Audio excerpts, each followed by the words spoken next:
Good morning, Steph. Good morning, Jonathan. How are you doing this glorious day? I am doing so good. The sun is shining. Life is good. I am in the awareness of my blessings. And there's no greater place to be than aware of how blessed you are. I am so blessed. I'm just grateful to be alive and to be breathing. And on top of that, the sun is shining. So it's a good day. It's a good day. It is indeed. Can I show you the sunshine here? Yes. I set up my little extra camera. Ready? Here we go. Oh. That is the view from my office window. Yes. I'm going to breathe that air in a week. Yeah, you are. You're going to be breathe right that here. air right there. Yeah. Mm-hmm. So exciting. So exciting. So exciting. Yeah. Anyway, How's here we are. It's the RANT. Here we are. Affirmative New Thought. Radically affirmative new thought. Yes. This is my favorite place to be. The RANT. Yes. And we are the ranters. We are the ranters. Expert ranters. Expert ranters, Expert yes. ranters, yes, yeah. right? And Dr. Jay-Z, Dr. Jonathan Zenz, the senior minister at Unity of Tucson. And this is my friend. I always point the wrong way. This is my friend and colleague. You know what? I almost just gave you a doctorate. I was going to say Reverend Dr. Steph St. Amand. Well, it's only a matter of time, I'm sure. Only a matter of time. Yes, that's Reverend Steph St. Amand, and I'm so grateful to share this time with you. Yes, always. We have had quite the journey. Yes, we have. Yes, we have. And we're so grateful that you are here too. Introduce yourselves into the comments and share this time with us. We love to be with you. We're so grateful to be in your presence. The No Drama Llama Cup has been shown, and we are ready to go. We are ready to go. Indeed. Can I acknowledge that this week was a celebration week for me? Yes, please. Yep. April 1st was my official 5th anniversary as the senior minister at Unity of Tucson. Yes, that is awesome. Yeah. That is awesome. 5 years. And where did it go, right? You probably don't feel like it's been 5 years. No, I don't. I feel like it's been like 3 minutes. Yeah. I mean, there was that weird year that, was that I think we can all acknowledge it was a strange year, 2020. 2020 was the whole April Fool's year. Yeah. It doesn't feel like it was in my timeline. And so it's this independent thing. And so, yeah. Yes. Very strange. Yes. Very, very strange. April 1st, it's been a 5-year anniversary for me. April 1st, 2020, I landed back in Canada, having immigration closed and not giving me my work visa yet. So I was back in Canada going, what do I do? We sold our house. Yeah. What do we do now? Yeah. And so when we realized it's been 5 years and how life has changed, I mean, that month was also a huge awakening for One Love Awakening. It was birthed from that experience. So we just had our 5th AGM. Awesome. Congratulations. Or no, we haven't had it yet. It's this Sunday. Oh, you're about to have it. Yes. We're about to have it. Yes. How glorious. Yeah. So if you have thoughts on what you would like a radically affirmative thought on, let us know in the comments. We love knowing more about you too. So who are you? Where are you watching from? How'd you find us? All that good stuff. Let us know. Keep the comments coming. We love being with you. Please keep those comments coming. Yeah. Wayne says cheese. Cheese. Cheese. Yeah. Sherry's so excited. So excited. So excited. Yes, so excited. You're going to get to meet Sherry in person next week, Steph. Yeah. So I get to meet so many people next week. I'm very excited. Very excited. True. Yeah. A lot of people are very excited for you to be here. So nice. Yes. Maybe we'll have to get an annual. What do you want a radically affirmative new thought about today? We did get a message. Do you have that message available? I copied and pasted it into a big format so I can see it. So using the quote, You cannot ask the darkness to leave. You must turn on the light. I don't know where that quote came from. But she writes, is a fully self-actualized society possible, sustainable, or even a goal? Or is the dance between light and dark part of the human earth experience that requires us to simply work out our own individual karma, find our own light, and lead the way?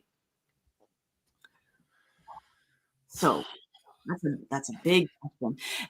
As soon as I read just now, is a fully self-actualized society possible, sustainable, or even a goal? I'm a Trekkie. Me And too. my first thought was the prime directive of Star Trek is do no harm, right? It's Mhm. pretty much do no harm. And Gene Roddenberry had that goal. He saw what humanity could be. He saw what society could look like if we all work together, get along, don't judge other people, and as well as let people do their own thing, right? Right. Making sure that we all have the opportunity to express our uniqueness and did harm none. Right. So I fully and that's my philosophy. Like, I'm a Trekkie. I believe in the prime directive. I believe in the philosophy of Star Trek in a lot of ways. And so I have faith in humanity that is possible, that a self-actualized society is possible. Yes. So there are a couple of things in that for me as well. I believe that it is possible. I actually, more than it being possible, I actually believe it's inevitable. Mm, mm. I think it's inevitable. Whether it is a goal, that's the word that kind of I got tripped up Yeah. on a little bit, because I think we can each have our personal goals, but I don't think there is a collective goal that exists currently Mm. to self-actualize society. Now, what we teach is that the only thing that leads to discord in our experiences is the sense or the belief in separation from the Mhm. infinite creative power. And so that's why I do what I do. My ministry is allowing my ministry is about teaching the narrowing of the gap. Mhm. So we have a quote unquote human experience, and then we have a reflection of the divinity at the core of that experience, and the space in between is the gap, right? Mm. And so my desire is that we work in the direction of narrowing the gap so that the human experience is expressed and experienced from the divine point of view, and there's no delay in Mm. reaching that divine awareness around the experience. That to me is what it is to be self-actualized.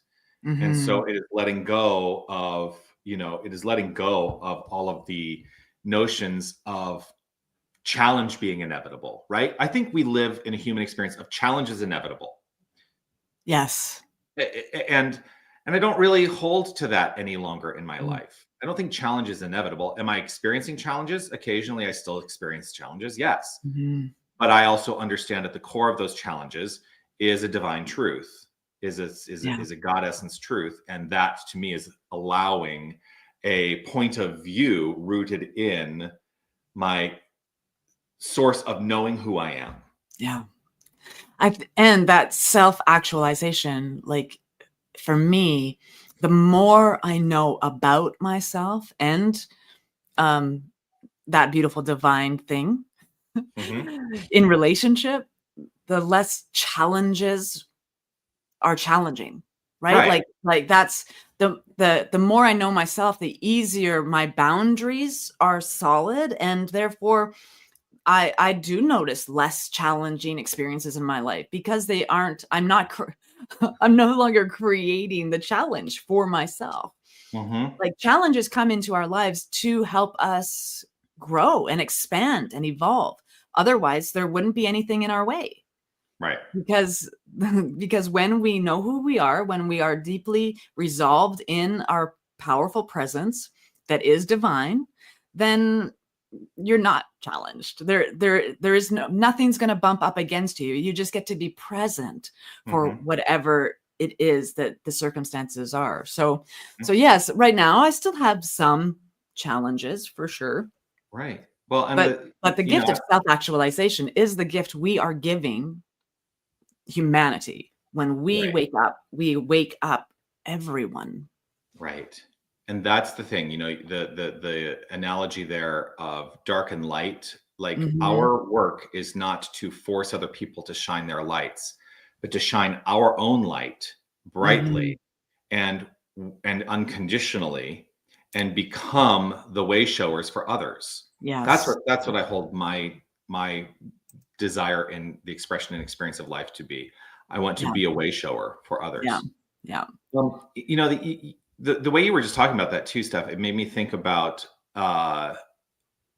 we define challenge. We determine something as being a challenge. Yeah.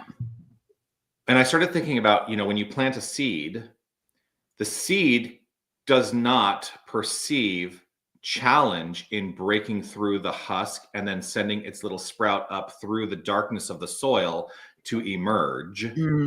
It just does it. Yeah. But I don't think it's sitting there consciously going, oh my gosh, I have to break through this husk, and how am I going to do that? And I'm just going to stay in my shell. I'm just going to stay there. All of these things, and I don't know what to do anymore. Right?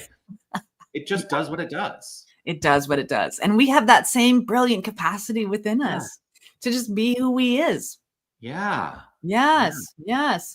I have like words. So like awaken, embrace, unleash, and inspire. So awaken the power of your authentic self, embrace the divine nature within you, unleash your radiant magnificence, and inspire others to shine your light. So that inspiration is just simply being yourself, being true to yourself, shining your light. You don't have to give anyone else permission. You don't have and no one else to give you permission. No. You get to do that. And inspiration comes from others seeing us live those examples, right? I am inspired not by great speeches, but more so that there's a life behind that speech.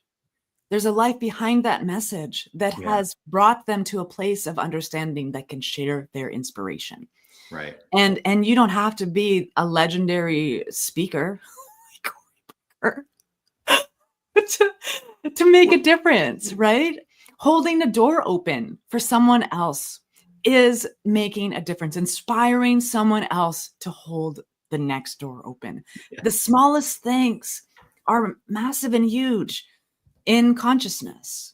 Yeah. You say that, oh gosh. So there's something that's coming up for me, and I want to talk about it. So remind me of the golden rule in just a minute. I just want to acknowledge helpful analogy. Mob mama. Mob mama. That's a helpful analogy. Yeah.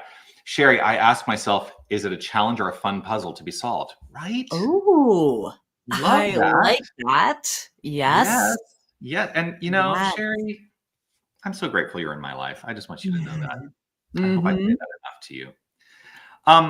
Knowing you, I bet you say it tons. So there's you kind of touched on the idea, as we support others, there's this idea of, treat others as you would like to be treated, which is essentially, the golden rule. It's a way of phrasing the golden rule. Can I tell you that I have a little bit of a challenge with the golden rule? You can tell me that anytime. Because the golden rule works best when you are actualized in self-love. If you don't like yourself very much, then your expectation, if you're living the golden rule, is to treat others as you would like to be treated. And essentially, if you're treating yourself with disrespect, you are going to treat others with disrespect. Well, that's exactly what the world looks like. It's people. I know, I used to call myself an asshole. I believed that about myself, Hmm. and I demonstrated in my life in such a way that would create the evidence to Yeah. make that to make that more and more true, Yeah. right? And why? Because I did not like myself.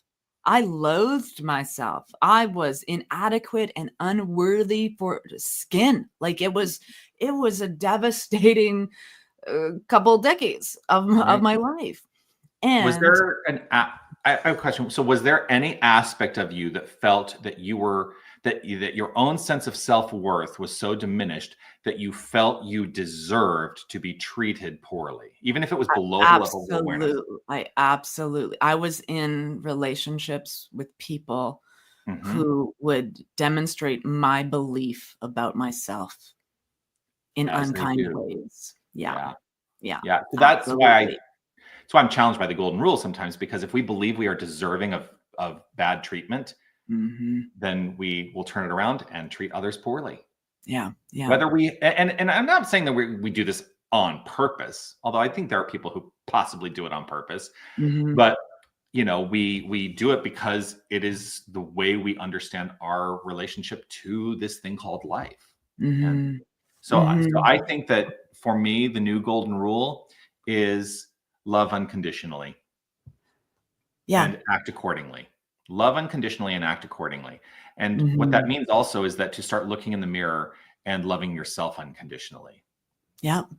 We Well, were, and that's exactly, how we begin. yeah, Like Louise Hay's mirror work and, like learning how to tell myself, my own reflection that I love you. Ugh.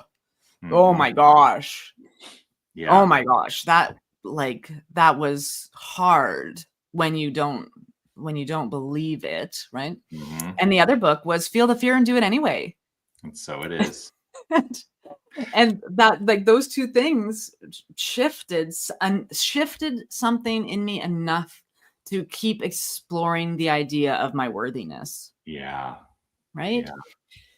Yeah. I was thinking, I mentioned before you and I were live because, as I like to remind people, we don't just like hop on and go live. Like we actually have about a half hour before we go live where we have a chat, and we were talking about self love. And I said, I think about this speech that Cheryl Lee Ralph, the actress and singer, Mhm. gave at Critics' Choice Awards in 2024, and I've used this on Sundays. Where she basically looked straight at people in the audience. She actually looked right into the camera and she said, "You don't have to. People don't have to love you. People don't even have to like you. People don't even have to respect you. But you better love what you see when you look in the mirror." And so Mhm. that's where it all begins. Self-love Yep. Self-love. empowers us to Yeah. be in the state of unconditional love for everyone around Yeah. us. Well, and, that's why I love this question or questions, right? Hmm. Because it is a fully self-actualized society possible, Hmm. or is the dance between light and dark, the human experience, um, to work out our own individual karma, right? And so the karma that we're experiencing is happening right now. Hmm. The ebbs and flows of our own belief system. And the best moment to make amends is now. If Right the now. moment you have believed you've tarnished the light that is within you, make amends. Make Yes. amends. Oh, like, oh, I just stepped in it and I'm sorry. What can I do to, shift this for both of us kind of experience, like being in that. So the only way a fully self-actualized society is possible is by the individual waking up, the individual's life, the Mhm. individual's knowing their own self-actualized expression. And that's how we'll have an awakened world, is by waking ourselves up Yeah. and, just waiting for that thousandth monkey to wash the brain of the coconut. Yeah.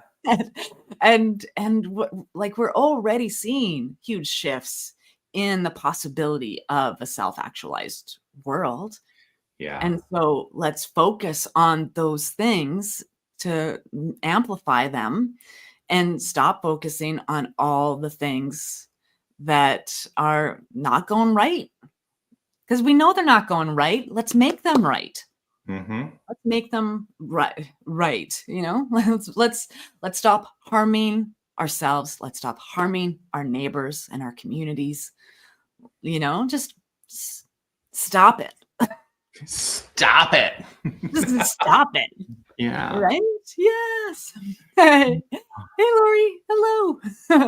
Good to see you. Yes. So one day at a time. That's how we wake up. It's one day at a time. You're not gonna, I mean, I can't say you.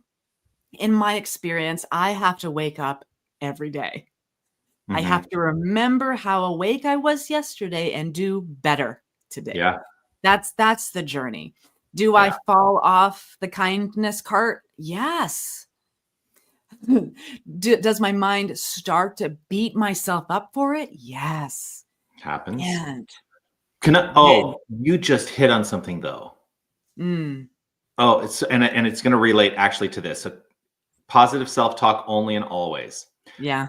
I agree with that sentiment. I agree with that statement.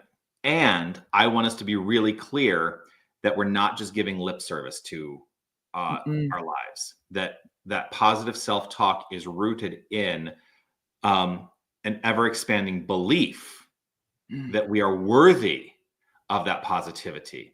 Because what happens sometimes is I will get involved in like stating my affirmations. I will, you know, I'm good at affirmations.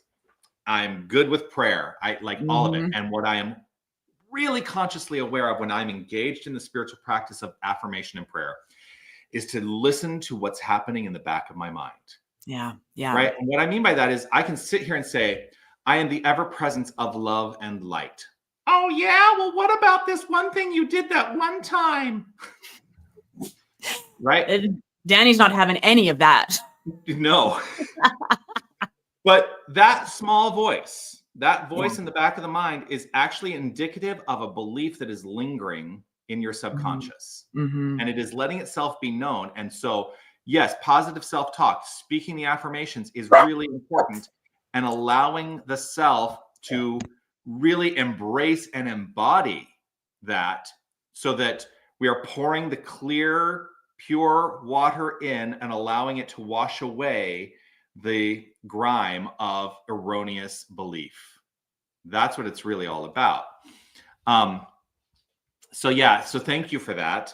And let us open up in awareness. We have to open up in awareness, you know, not just talk about, you know, the goodness. We have to really see what is happening in our inner life, the life of belief, the inner life of feeling. What is my feeling in relationship to the affirmation that I'm speaking? Because if the feeling contradicts the affirmation, you know what actually takes precedence in that equation? The feeling. The feeling is going to take precedence. Everything. Yes. Yeah. And I recognize that little voice and go, oh, honey. Oh, let's pay attention to you. You're looking for attention?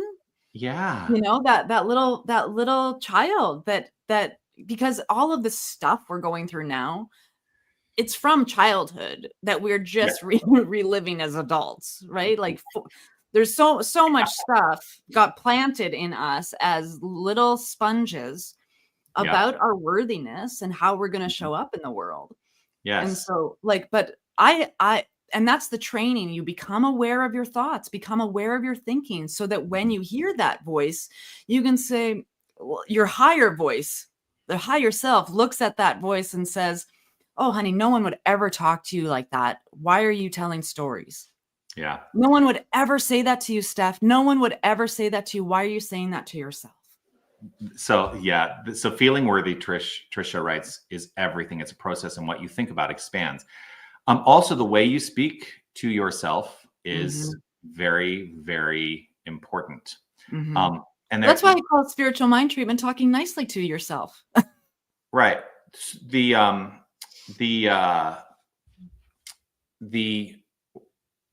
musical, you knew I was going to get to a musical. There's a musical called Into the Woods, And one of my favorite songs in Into the Woods is a song called Children Will Listen. It basically goes, careful the things you say, children will listen. Careful the things you do, children will see and learn. Children may not obey, but children will listen. And the whole point of the song is to really become aware of what you're expressing in the world, because children will listen. Well, what if we imagined that our minds are the children that are always listening? Always listening. Yep. Careful the things you say, your mind will listen. Yeah.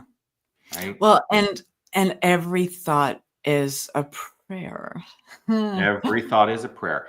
Every thought backed by belief and rooted in feeling demonstrates as prayer, but every thought is a prayer. Yeah. And that's like pray. So pray without ceasing. Which we are doing whether we are aware of it or not. Yes. But intentionally just being present, like how we started today, right? I'm so blessed. I'm grateful to be aware that I'm blessed.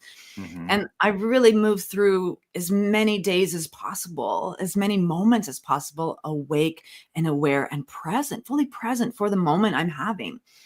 And so like in the last year, it's been really difficult to make long-term plans, like something out there, because I'm like, I don't know, what if right at that moment I'm peeling an orange and having a sacred experience? Like, I don't know, but just being present, fully present for the life that we've been given. Yeah. Right.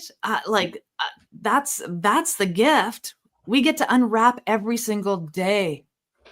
Every single day. And I can say that knowing I've unwrapped some heavy days in my life. And every one of them is worth it. Yeah. Every day I get to wake up and take a breath. Yeah. It's a good day. Yeah. Like my dadisms, right? My dad is always saying, like I ask him, how you doing, Dad? Oh, woke up on the right side of the dirt today. It's going to be a good day. And so, like it's just that mentality, just, and that's not trying to be toxic positivity, right? That's just working really well. I don't want to say hard, working really well at being present. Yeah. Being here. This is the day I get to live and breathe and have my being in. This is spirit showing up through me for a good time. Yes, indeed. Trisha writes, be where your feet are. One of my favorite things to remind myself all the time. And in fact, that was the primary message. Okay. Because I can't ever not talk about it. That's the primary message I came back with when I finished walking the Camino de Santiago a couple of years ago. And in fact, there's a Jason Mraz song called Be Where Your Feet Are.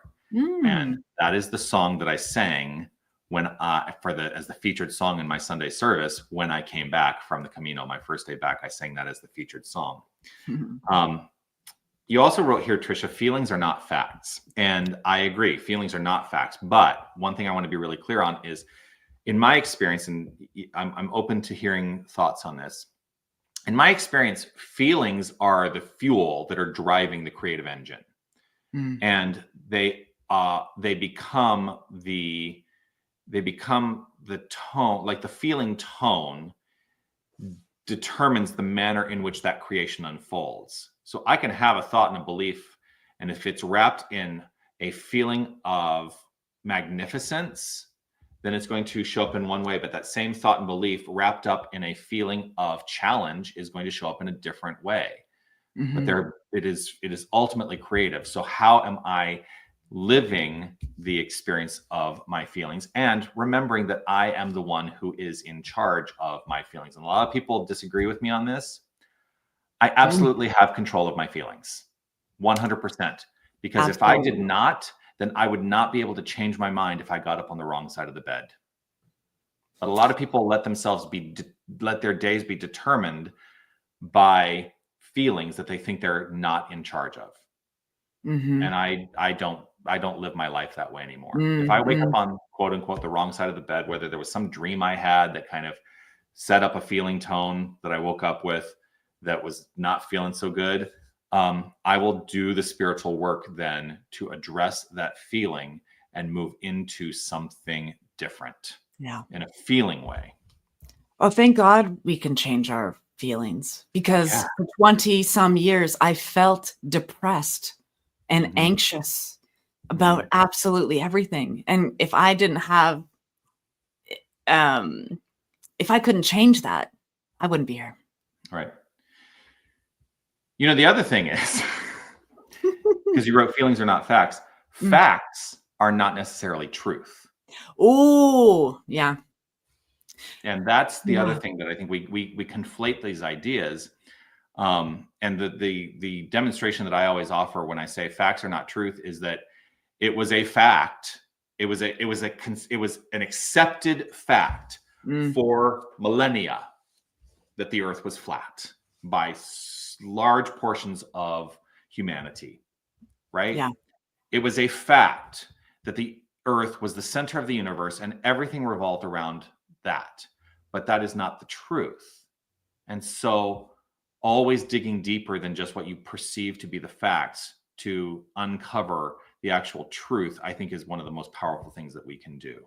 Mm-hmm. Mm-hmm. Yeah. I feel too like there's for me and my understanding, I guess, a difference between emotions and feelings. Well, I Em have a very clear way of just demonstrating those things, Wonderful. if you care. I mean, I do. I totally care. Give it. so I define feelings as the inner experience. Mm, That's how I define feelings. It is the inner life. And feelings demonstrated in expression, that's the emotion. I mm. express emotions, but I have feelings. Wow. Yeah, that works for me. Yeah. Yeah, because feeling it's an energy. It's a vibration like that. The feeling you can literally heat yourself up or cool yourself down through the energy that is in your body. Hmm. And emotions are byproducts Yeah. for, from my understanding of it. And so I can feel when I say I'm feeling angry, it means that the energy that I'm frequencing at is anger. I feel hostile or I feel upset. I'm feeling something. Hmm. Um, and so like anger and those kinds of things, those are emotions that we vibrate at different levels of frequency. Hmm. So feeling for me is always getting back to that feeling tone of oneness, like Yeah. getting to that place inside of myself, this energy, this current that moves through me to just be one with everything in my space, Hmm. being um attuned to. And in that same way, being attuned to, I can walk into a place where other people are having feelings or emotions and feel the same frequency, feel what they're feeling, or, you know, discern how they are feeling based on the energy I'm walking into. Yeah. Yeah. I was Yeah. thinking about the demonstration of sympathetic resonance. Did we talk about that last week? Sounds familiar. Yes. Yeah, we Yes. probably talked about it on the rant last week because it's kind of been on my mind a lot recently. And the idea of Yeah. sympathetic resonance is if you have like a physical demonstration in physics of it is if you have a tuning fork and a sounding box, and you have another tuning fork and another sounding box. If you hit this tuning fork and it is resonating from through the sound box, uh, the other tuning fork will actually start to vibrate, Mm-hmm. but you will have not touched it. You've only hit that tuning fork and initiated the vibration. And I always Mm-hmm. remind myself that we are all like tuning forks, Yeah. and the vibration that we are putting forth is met and resonating with others.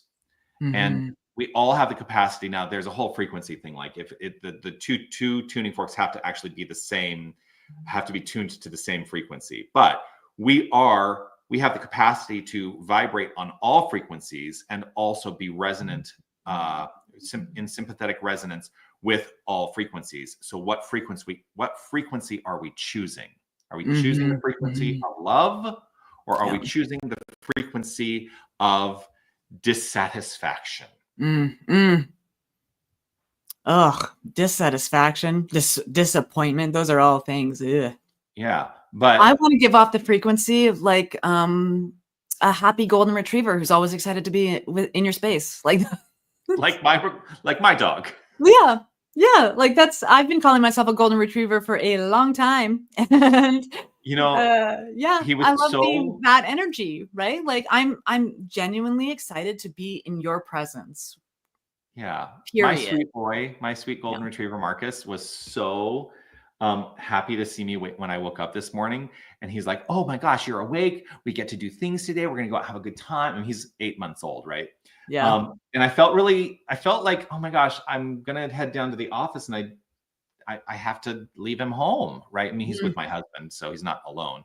But there was a little part of me that thought, maybe today is the day that I bring Marcus and introduce him to the RANT audience live and in person. Yes. Yeah, but I didn't do that. But now I'm going to go and bring up a picture of this sweet boy, because he's such a sweet boy. Yes. Yes. So we are all one, connected by source. Yep. Yes, indeed. True story. So, yeah. My dog is with me always. There was touch and go there when the waste management was going by, but she calmed right back down. Yeah. Let's see. Thankfully. Come on, where's Marcus? Well, it takes me a minute to get him pulled up. As a proud papa, you should have pictures ready. There he is. Well, I can pull it up pretty easily. Here we go. Ready? There he is. Oh, hello, Bubby. That's my sweet boy.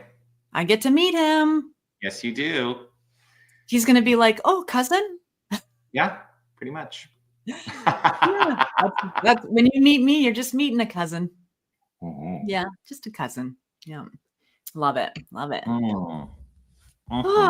So yeah, we are all one, connected by source.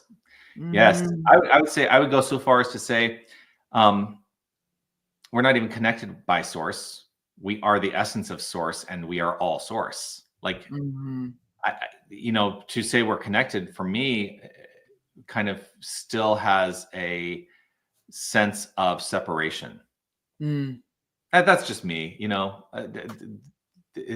so I don't. Yeah, we know you. You are really semantic sometimes. I am. It is semantics. I don't need to get lost in that.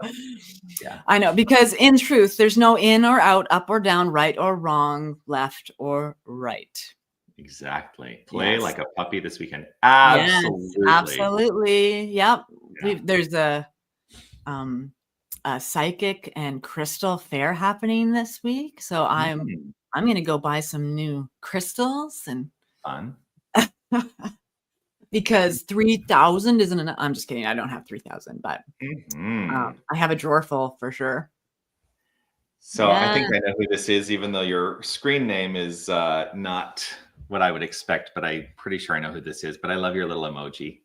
Thank you. Yes. What else are we talking about today? What else are we talking about? We made it through that first conversation. Yeah. And it was lively and delicious. As it always is. Thanks to Kristen for sending that our way. Yeah. As we think about what we're going to talk about, one of the things I do want to remind everyone of is next week. We will be live online. If you're not in Tucson, same time frame wherever you are. It's 9:30 a.m. Arizona time, which is the same as Pacific time right now, because Arizona doesn't observe daylight savings time, or a lot of Arizona doesn't observe daylight savings time. But Reverend Steph is going to be here in Tucson. We're going to go live in person in the Unity of Tucson Sanctuary. If you are in Tucson, you are invited to join us as a studio audience. And so we'd love to see you here at Unity of Tucson. You can join us. And it occurs to me that on that graphic, there's no information about where Unity of Tucson is. Google knows. Yeah, Google. Your Google. GPS will get you there. Google knows everything, right? So Pretty much. Unity of Tucson. Yeah, you can find us on Google Maps if you look up Unity of Tucson. And we do ask, of course, that you be here a little bit before 9:30 because we literally go live at 9:30, and so we want to make sure that everybody's in. And so doors are opening at what time for peeps? I would say 9 o'clock. 9 o'clock. Okay. Yeah. There you go. Yeah. You want to be early. Rev Steph's going to be there. Of course. Like, come on. Come on. Come on. You want to be there early. Yeah. Get all the hugs in and all the excitement, feel the energy. Yes. I vibrate pretty high on a good day. So what am I going to be vibrating at a week from today? It's going to be stellar. Because cosmic, you're always vibrating cosmic. Cosmic. A cosmic frequency heard all over the world. That's what's happening. Yes. So any other thoughts? Any other new questions or ideas? Yeah. I love this mob mama. Yes. I'm looking up. I'm looking in Discover the Power Within You, the book by Eric Butterworth, because it was literally the book that was sitting in front of me.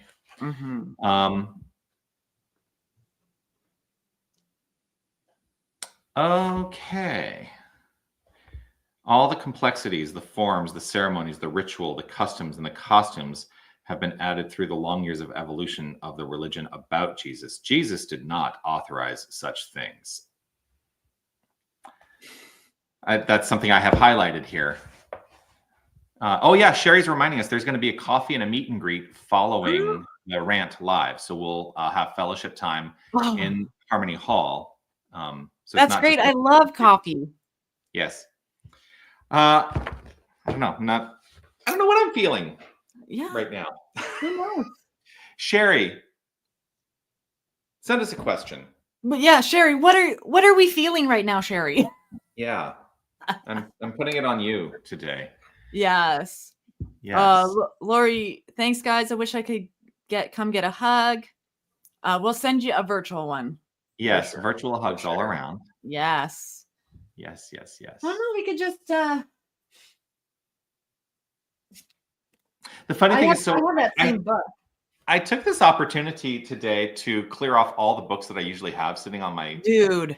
Yeah, and that was really silly because usually I would just grab another book but I do also have this one of my favorites right now. Yep. Let's just open it. 3 perspectives on God. 3 perspectives or views on God can be understood in the language we use to identify God. Do we call God an it? Speak to God as you? Realize God as I? Each perspective offers us something slightly different. So let me ask you, Steph, how do you understand the nature of God? Is God an it, a you, or an I? Yes. And so it is. Come on. Yeah. I guess we didn't mess around there, did we? Yeah. No, yeah. God isn't it. It's a principle. It's an infinite presence. So there's no gender association to a divine principle. Nope. So God is you and I because we're inseparable.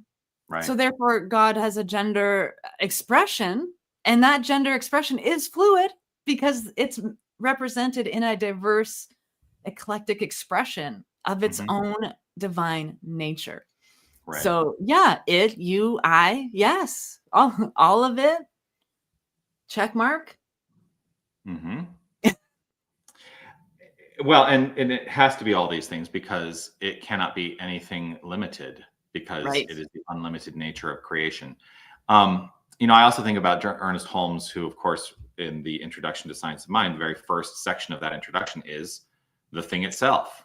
What is it that we're having a discussion around when we're talking about the things of a spiritual nature in the New Thought philosophy? We're talking about the thing itself. We're talking about God, the creative principle, the creative source, the creative essence of all that is. And all that is cannot be separate from. So God is you, and God is I, God is me. We are one and the same. The essence of us cannot be separate from. Mm. Because if there was any separation, then there's limitation. And so that is not infinite. It is Yeah. limited. Yeah. Yeah. Yeah. And why does this, so let me ask you this. Why is that important? Why is that an important construct that we teach in the New Thought philosophy? What is the power of understanding or knowing that? That it's infinite. Mm-hmm. And that it is, and that there is nothing that can be separate from, that we are that power, we are that presence. Why is it important for us to acknowledge and understand that? Because That's a great question. Because really, that is the first principle we teach. And everything else in the New Thought movement is predicated upon that principle. God is all there is. God. Yeah. Yeah. One of my teachers, whenever he started a prayer, it would be, there's God and absolutely nothing else. And the first time I heard him say that, I felt it in that vibrational frequency where I believed what he was saying to be true. Yeah. Like, and so that's a great question. Is it important? Only if it is. Like, it is a part of this teaching. For me, it's certainly helpful to better understand my own uniqueness and my own worthiness to be a part of the greater expression. Yeah, it's in. Why do we teach it first? I mean, I have ideas. I'm just curious to know what you think. The reason that we teach that is the primary principle. It's the oneness principle. I mean, it's the point of view from which all other things flow forth. And in this context, from this book, she's talking about it in many ways related to our practice of prayer and the way we teach it, because the first steps of affirmative prayer treatment are to acknowledge that God is all there is. And so that becomes the cornerstone of everything else that follows. And by adopting the awareness that there can be no separation, then we are empowering ourselves to participate in the creative process, rather than thinking the creative process is something outside of the self and something that we have to beg or beseech from something outside the self. Yeah. For our lives to unfold. Which is so heavy, like believing, having a belief that something outside of ourselves, and then your prayer isn't answered in the way you want it to be. You're being isolated and shut out by the divine, by God. Yeah. And I used to be very Christian and very beggy. Like, I was begging for some sort of healing or some sort of awareness. And yeah, nobody likes a beggar. No. Not energetically, right? And we go right back to the feeling source of it. If something outside of me is responding to me, then oh no. Like, then how am I going to be in control of my own destiny and my own experience if I'm waiting for a higher hand to give me handouts? Yeah. So Well, and also, if you believe in separation, then is there a tacit belief in that you're subject to the whims of God's feeling that day? Oh, God isn't feeling it so much that day, so you're not going to have your prayer answered. Yeah. God, or even worse, you did something wrong, which is the point for many faith traditions. You have done something wrong, and therefore you are not worthy of having your prayers answered. Yeah. God does not judge. Yeah. And that's hard for a lot of people to hear, because that's what many people were brought up with, that God is the ultimate judge. And I would say Mhm. God does not judge. Yeah. Yeah. Oh, man. Yeah. So Sherry wrote, God is the humans, the dust, the mosquito. It's important to acknowledge because it helps me express unconditional love of everything. Yes, Yeah. even that mosquito. Yeah. Yeah. Yeah. I think there's something just so like it's been a profound journey in my life to find the sacred. Yeah.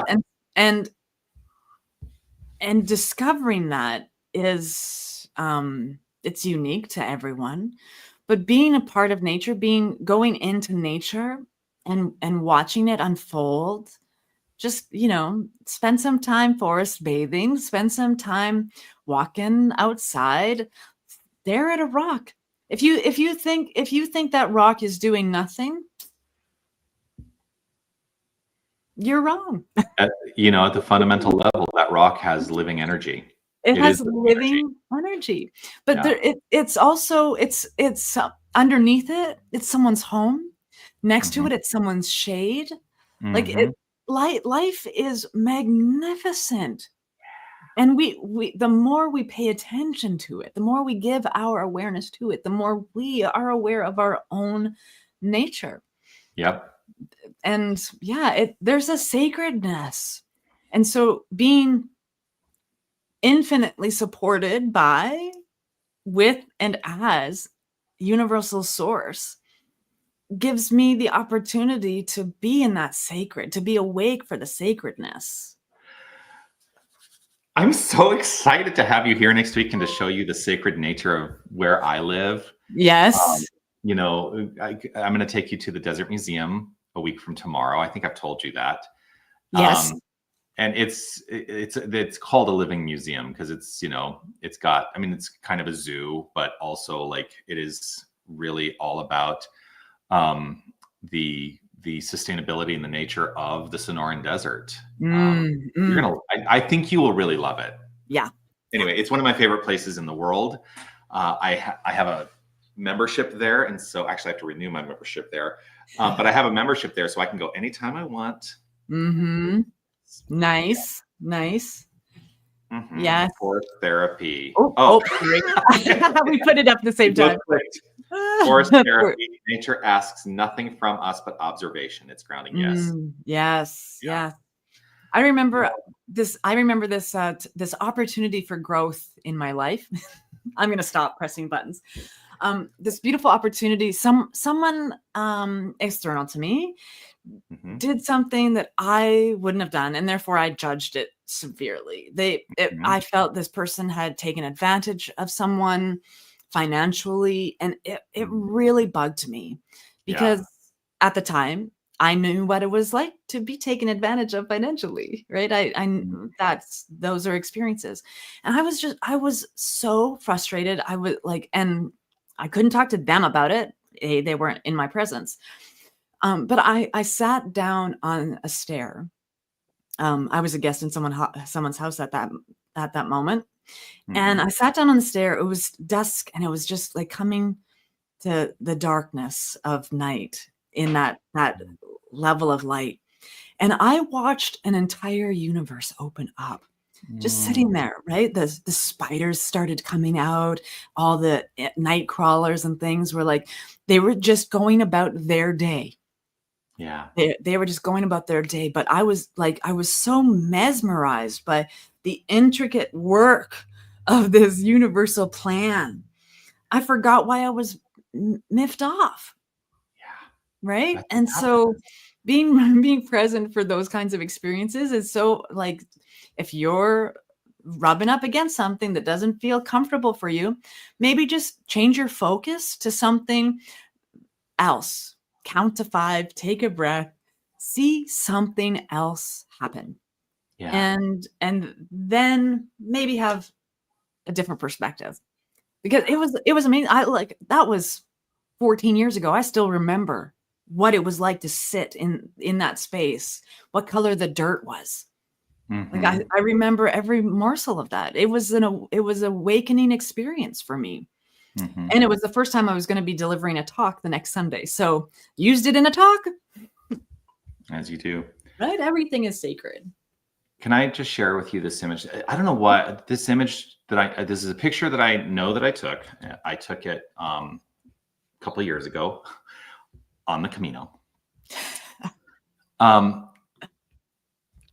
Oh, that is a well-fed bee. It was just I remember this day really clearly. It was one of the longest walking days when I was on the Camino, and all along the way was all of this wild lavender. And I saw this bumblebee and I thought, oh, look at that beautiful bee, and the way it's just doing what it does as Mhm. it is, as its nature. I mean, that is its nature, to do what it does. What if we all got in touch with our own inner nature to do Exactly. what is ours to do? Exactly. And I was able to, I actually stopped and I like sat for a while watching this bee, and then finally Mhm. was able to like get my phone up to take this picture. I'm so grateful that I took this picture. And it's a reminder to stop once in a while and really acknowledge the beauty that Mm. is everywhere around us if we are willing to stop and really take it in. Yeah. Oh, willing to stop and really take it in. Mhm. Oh, yeah. And that's what a Spanish bee looks like. Yes, Do you think it's buzzing is in Spanish? maybe. I love I didn't I stop to love ask bees. it. Yeah. I mean, without bees, none of us would be here. It's true. Yeah, bees, Very true. you Yeah. know, nature. Oh my God, vibrant. Like the earth. Yeah. The earth Yeah. is spectacularly magnificent. Indeed it is. And so taking good care of it. Love the earth like we're learning to love ourselves. If we're going to stop putting garbage in ourselves, maybe we could stop putting garbage in the world around us. Yeah. I just Yeah. want to put it back up. La, la buzz. Also, because you wrote, Trisha, you wrote forest therapy, nature asks nothing of us but observation. That's what sparked this. I was like, I remember this day I was walking the Camino and I just took the opportunity for a bit to just observe. Yeah. Yeah. And this was, part of that. Yeah. Yeah. Sonoran Oh, Desert is I love healing. Yes, it is. You will get no argument from me. can't wait. Oh my goodness. Hmm. So I was thinking, oh, I should bring my computer so that I can work when I'm not, doing other things. And I'm like, maybe I I just think need to take 5 days I to think you should be willing not. to leave your computer at home. Yeah. Not a requirement. I still have wake up, say thank you to do though. I think you should pre-record them for those days that you're here. Or frankly, you could do them from here and we could take you outside and have you, with the Yeah. nice, beautiful Oh, fancy. Sonoran Desert backdrop. Here, I will bring up my live view again because I just can't help myself. That's a live video feed right outside my office window right now. Now we're just yammering away. We're actually We are, and it's like it's 12:30. We did it. We did it. We did it. Okay, Yeah. so I'm not going to bring my computer. If we'll just figure it out. I'm going to be cared for by so many people while I'm there. Yeah, you are. All will be well. It's just one less thing to carry on, right? Yeah. So yeah. Okay, everybody. It went fast today. It did. Hey, I do, but one more reminder because I think it's important. The RANT Next live in week. person next week, next Friday. Steph will be here in Tucson, Arizona. Yes. You're welcome to come down to Unity of Tucson. Yep. And Come join get a us hug. for the live studio audience. Get a hug from Steph, and we'll have some coffee and some nosh and enjoy a little Coffee and nosh. Yeah. I'm going to be spoiled rotten. Yeah. Yes. Okay, well we'll see you next week then. Yes, we will. Thank you. Bye, everybody. Bye, everybody. Lots of love.